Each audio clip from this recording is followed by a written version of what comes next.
Life is too short to tolerate nonsense. உங்களோட நெகட்டிவிட்டியை cut பண்ணுங்க. மற்றவங்க உங்களை பத்தி காசிப் பேசுவாங்கல்ல, இக்னோர் இட்.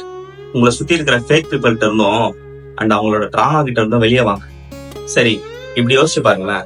நீங்க ஒரு பேக்கை கேரி பண்றீங்க அண்ட் அந்த பேக் ஃபுல்லா பிரிக்ஸ் இருக்கு. பிரிக்ஸ்ன்றது ஒண்ணும் இல்ல, மத்தவங்க உங்ககிட்ட காட்டுற பொய், ஃபேக் ஸ்மைல், காசிப்ஸ் அண்ட் டாக்ஸிக்கான கான்வர்சேஷன் தான்.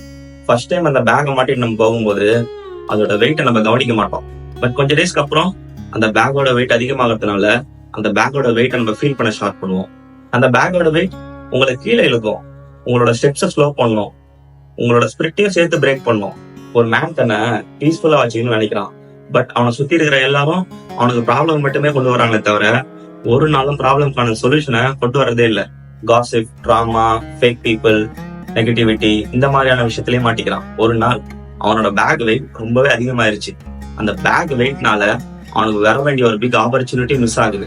அந்த ஒரு அன்கம்ஃபர்டபுள் மூமெண்ட் தான் அவனோட வேக்கப் கால். இப்போ அவன் எல்லா ஃபேக் பீப்புள், ஃபேக் ஸ்மைல், ஃபேக்கான ரிலேஷன்ஷிப்ல இருந்தெல்லாம் வெளியே வரான். யாருகிட்டயும் பேச்சு இல்ல, எந்த ஒரு ஆர்குமெண்ட்டும் இல்ல, ஜஸ்ட் சைலன்ஸை மட்டுமே மெயின்டைன் பண்றான். அண்ட் இப்ப என்ன ஆகும், அவனோட பேக்கோட வெயிட் ஸ்லோவா ரெடியூஸ் ஆகும். அவனுக்கு லைஃப் பத்தின ஒரு கிளாரிட்டி கிடைக்குது, அவனோட பீஸும் அவன்கிட்ட திரும்பி வருது.